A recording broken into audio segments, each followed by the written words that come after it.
we will now consider how to find the length of the arc by integration. And suppose that y, which is a function of x, is a smooth curve on the interval from a to b, meaning the function y is equal to f of x is continuous within the interval from a to b. And if it is continuous within the interval from a to b, then it is differentiable. And suppose that we divide this arc length, this arc rather, now into several segments, okay, by assigning p sub 0, p sub 1, p sub 2, p sub 3, up to p sub n. Now, if we will consider one segment, okay, let us say from p sub k minus 1 to p sub k, okay, we can interpret the first derivative of y with respect to x as the slope of the curve at a given point p. Now, if we will consider this as delta x and this as delta y, okay, of course, the slope is equal to delta y over delta x. And if we will let delta x approach 0, then the derivative of y with respect to x, okay, at the point P is interpreted as the slope of the tangent, no, at this part. So we can actually determine the length of the segment. Okay, and we can also say that we can consider the right triangle. Okay, this is delta x sub k, and this is delta y sub k, and this is the hypotenuse. So the length of the arc from p sub k minus 1 to p sub k can be interpreted as the hypotenuse. Now, if we will get the sum of L sub k, okay, where k goes from 1 to n and n increases without bound, then that will give us the length of the arc from A to B, okay, and it is equal to the integral of the square root of 1 plus the square of the derivative of y with respect to x, okay, times the differential of x. Okay, we use this formula if we are given y is equal to f of x. So the length of the arc is equal to the integral of the square root of 1 plus the square of the derivative of y with respect to x. Okay, and the integral is evaluated within the limits of integration from a to b. Now, on the other hand, if the function is x is equal to g of y. So we have x as a function of y. And the given function is continuous within the closed interval from c to d. Then the length of the arc is computed by integration using the formula integral of the square root of 1 plus the derivative of x with respect to y, quantity square, okay, times the differential of y, and limits will go from c to d. Now, there are times that x and y are expressed in terms of the parameter t. So if we are given the parametric equations where x is a function of t, y is a function of t, then we differentiate x with respect to t and y with respect to t. And we will consider, of course, that the function is continuous within the interval from t1 to t2.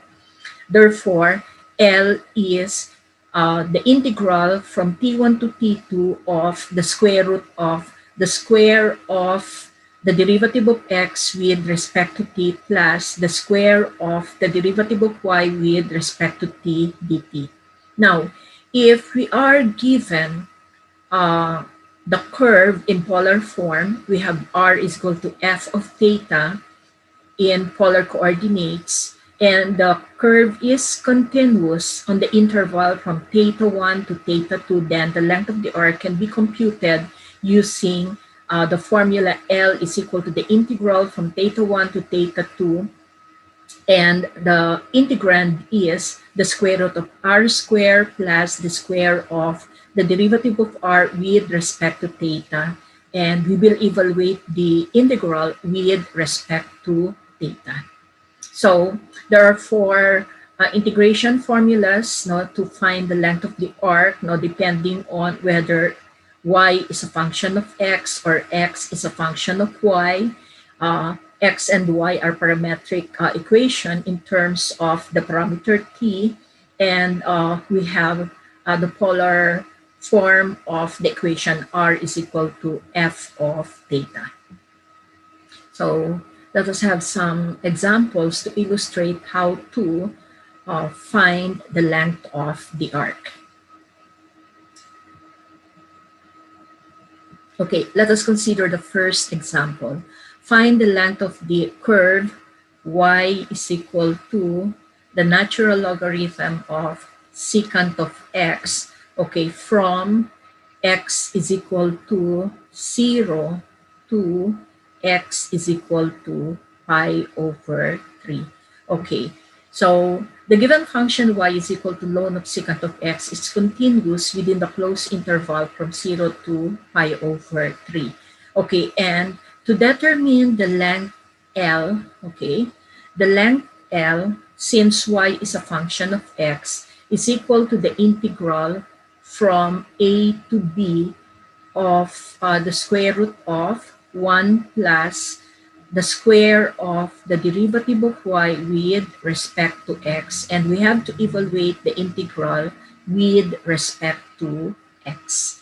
So we need to find first the derivative of y with respect to x. Okay, and given that y is equal to the natural logarithm of secant of x, then the derivative of y with respect to x is equal to 1 over secant of x times the derivative of secant of x is secant of x times tangent of x. Hence, we can cancel secant of x. Therefore, the derivative of y with respect to x is tangent of x. Okay, therefore, we can now substitute tangent of x in the equation, and the length of the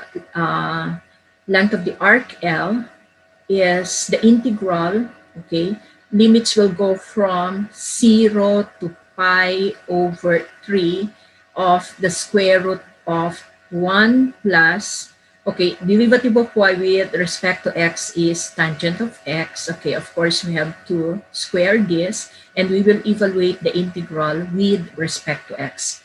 Hence, the length of the arc is equal to the integral from 0 to pi over 3 of the square root of 1 plus tangent square of x, okay, dx. Now, we have to recall that if we have 1 plus tangent square of x, of course, we have to simplify the integrand, and we can use the trigonometric identity that 1 plus tangent square of x is equal to secant square of x. Hence, L is equal to the integral from 0 to pi over 3 of the square root of secant square of x dx, since 1 plus tangent square of x is secant square of x. And of course, the square root of secant square of x is secant of x. So integral from 0 to pi over 3 of secant of x dx. Now, the integral of secant of x dx is the natural logarithm of secant of x plus tangent of x. And we have to evaluate this from the lower limit 0 to the upper limit pi over 3. Now, if we want to have an exact value for the integral, then we can refer to a 30-60 triangle. Okay, wait. Let me draw the right triangle where the acute angles are 30 degrees and 60 degrees. Okay, if this is 60 degrees or pi over 3, then the opposite side is square root of 3, the adjacent side is 1, and the hypotenuse is 2. For us to have an exact value of the integral. Okay, hence, evaluating the indefinite integral ln of secant of x plus tangent of x from the lower limit 0 to the upper limit pi over 3 will give us the natural logarithm of, when x is equal to pi over 3, then that will give us secant of pi over 3 plus tangent of pi over 3, okay, minus the value of the integral at the lower limit 0. Okay, ln of secant of 0 plus tangent of 0. Okay, now, of course, the natural logarithm, okay, the natural logarithm of secant of pi over 2 plus tangent of pi over 2 is the natural logarithm of secant of pi over 3, or secant of 60 degrees is hypotenuse over the adjacent side. So that will give us 2 plus tangent of pi over 3 is adjacent over the, oh, sorry, the opposite side over the adjacent side. So that will give us square root of 3 over 1, or simply square root of 3, minus secant of 0 is 1, and tangent of 0 is 0. So that will give us the natural logarithm of 1. But the natural logarithm of 1 is equal to 0. Okay, please take note also that the natural logarithm of 1 is equal to 0. Hence, the length of the arc L is equal to the natural logarithm of 2 plus square root of 3. Okay, so that is how we easily determine the length of the arc using the formula. If y is equal to a function of x, then the length of the arc is equal to the integral from a to b, and the integrand is square root of 1 plus the square of the derivative of y with respect to x, and this must be evaluated with respect to x. Okay, now let us consider the next example, example number 2.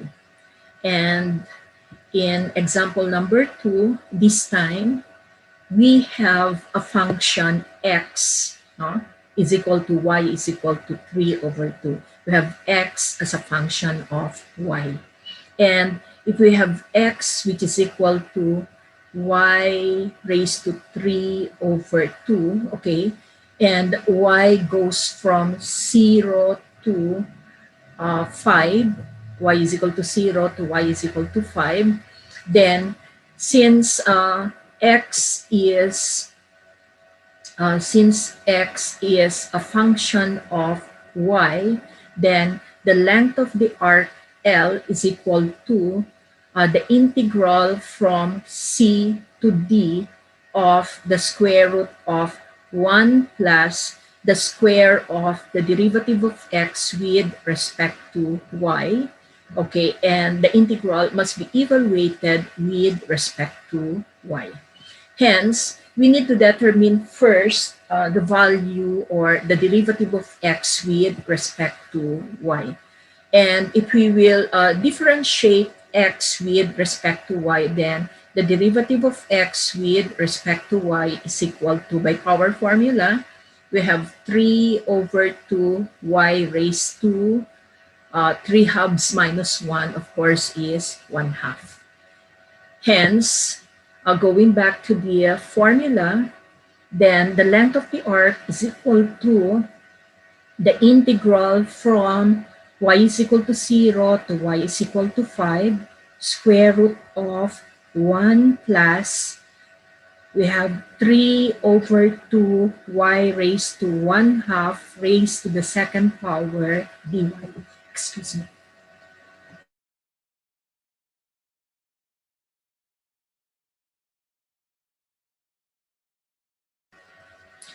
Okay, so we need to simplify first the integrand.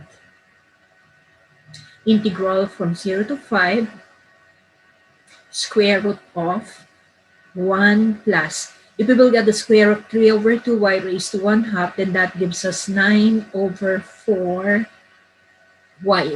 right? 9 over 4y, and the integral must be evaluated with respect to y. Now, simplifying further the radicand, then we have square root of, we can get the common denominator, and the common denominator is 4, so that gives us 4 plus 9y dy. And 4 is a perfect square, so we can bring it out. Okay, we have the square root of 1 over 4 is 1/2. We can write it before the integral sign. So integral from 0 to 5 of the square root of 4 plus 9y dy. And we can evaluate the integral by using the power formula of integration. And we have to express first the integrand in exponential form. So that gives us 1/2 integral from 0 to 5 of quantity 4 plus 9y raised to 1/2 dy. And if we will use a power formula of integration, then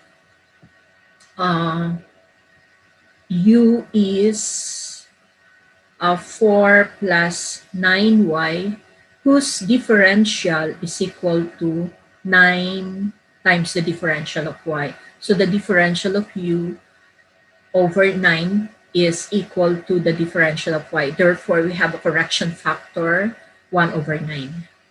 So we have to multiply the integral by the correction factor. Hence, we will have 1/2, okay? Then the correction factor is 1 over 9, so times 1 over 9. And if we will evaluate the integral using power formula, then that will give us 4 plus 9y raised to 1/2 plus 1 is 3 over 2 over 3 over 2, and this must be evaluated, okay, within the limits of integration from 0 to 5. Okay, now we can bring out the reciprocal of 3 over 2, and the reciprocal of 3 over 2 is 2/3.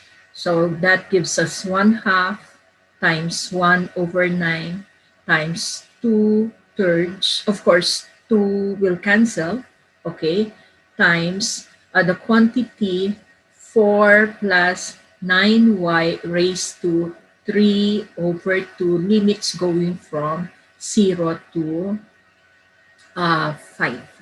Okay, hence, if we will do cancellation here, okay, we can cancel 2, and that leaves us to 1 over 27, okay, times when y is equal to 5, okay, 9 times 5 is 45 plus 4 is 49, square root of 49 is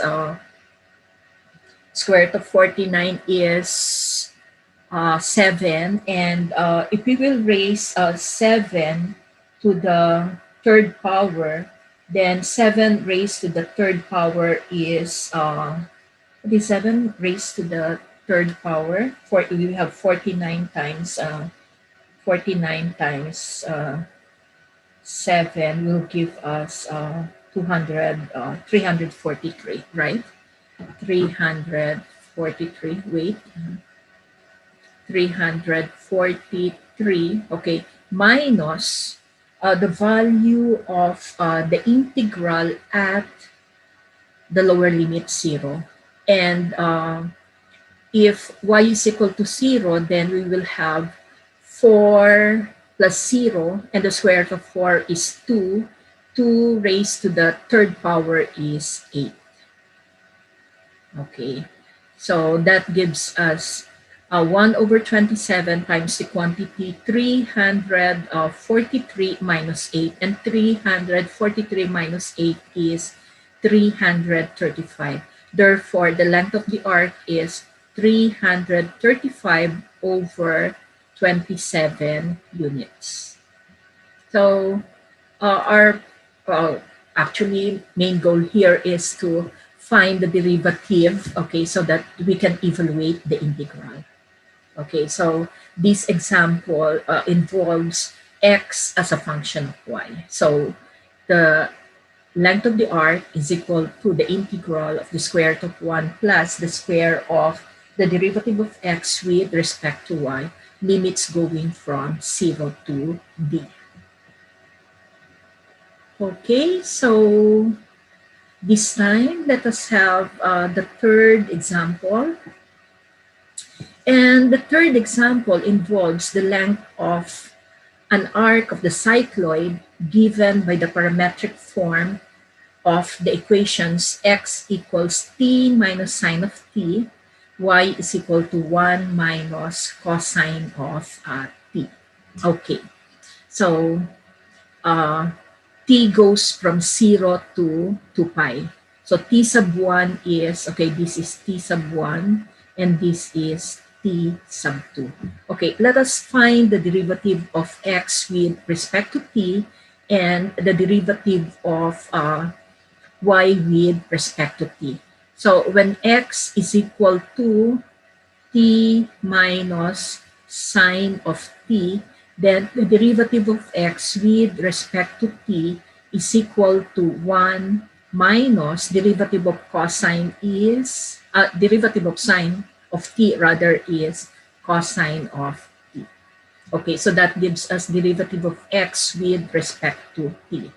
And if y is equal to 1 minus cosine of t, then the derivative of y with respect to t is equal to, of course, the derivative of 1 is 0, and the derivative of cosine of t is negative sine of t. Negative, negative will give us sine of t. Okay. Hence, if we want to get the length of the arc where x is a function of t and y is a function of t, then the length of the arc t, the length of the arc L is equal to, okay, length of the arc L is equal to the integral from t1 to t2 of the square root of the square of the derivative of x with respect to t plus the square of the derivative of y with respect to t, and we will evaluate the integral with respect to t. Okay, so hence, okay, this will give us t1 is 0, the lower limit is 0, the upper limit is 2 pi square root of, okay, derivative of x with respect to t is 1 minus cosine of t. So 1 minus cosine of t, we need to square this, plus sine of t, okay, we need to square this also, okay, dt.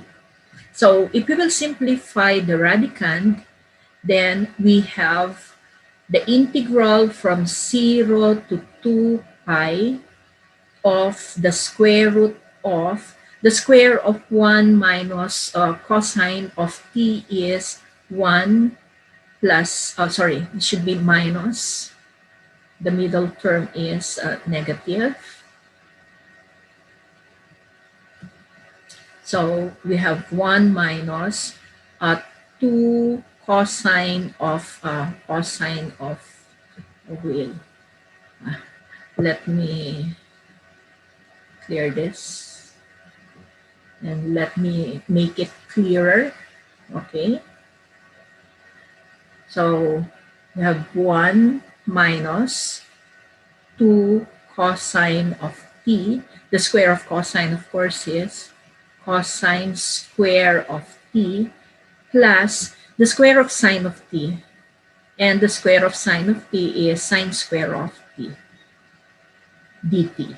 Now, please take note that this one, the last two terms of the integrand, okay, cosine square of t, sine square of t, by using the Pythagorean relationship is equal to 1.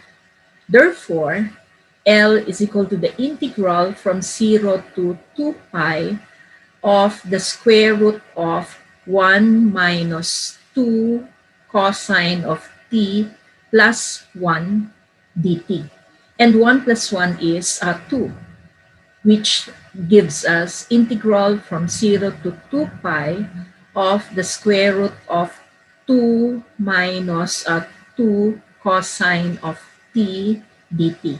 Now, we have a common factor in the radicand. Okay, common factor is 2, and if we will express the radicand in factored form, okay, this is 0 to 2 pi square root of 2 quantity 1 minus cosine of t, okay, dt. Okay, the problem here is how do we simplify the radicand so that we can get rid of the radical.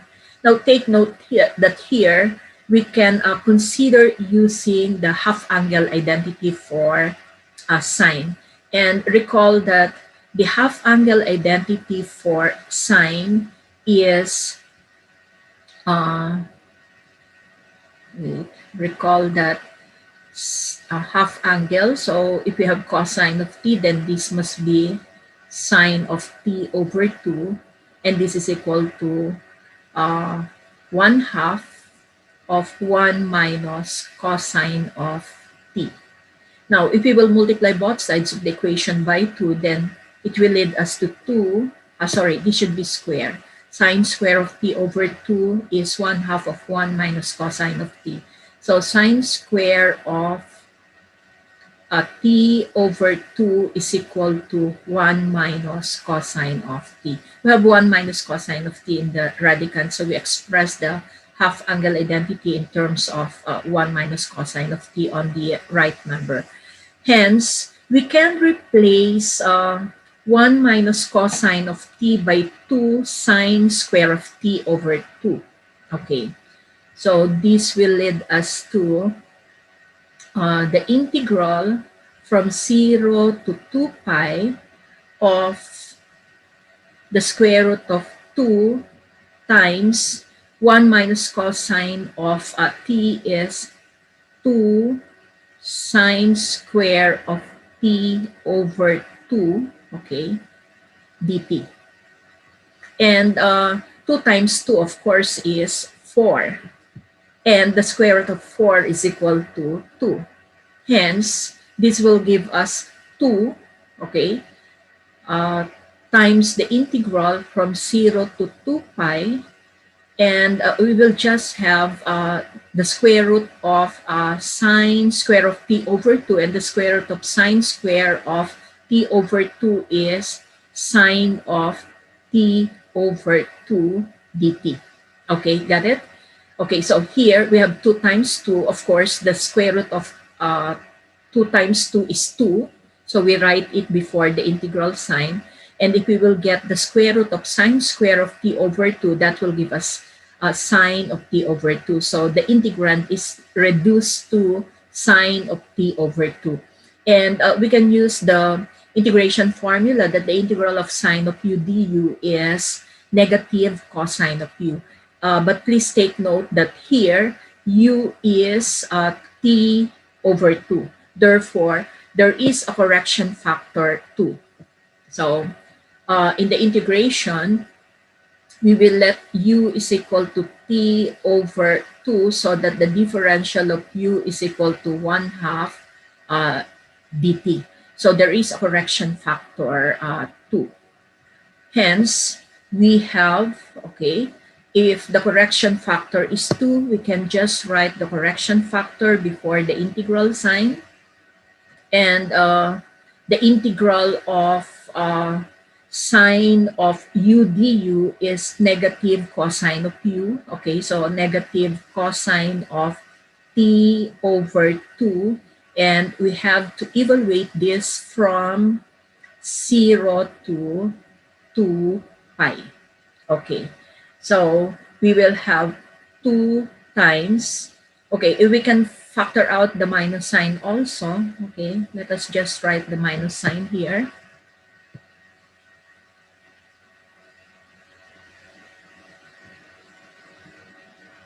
Okay, so this is equal to, okay, the minus sign here, let us bring it out so that we will just evaluate cosine of t over 2 from the lower limit 0 to the upper limit 2 pi.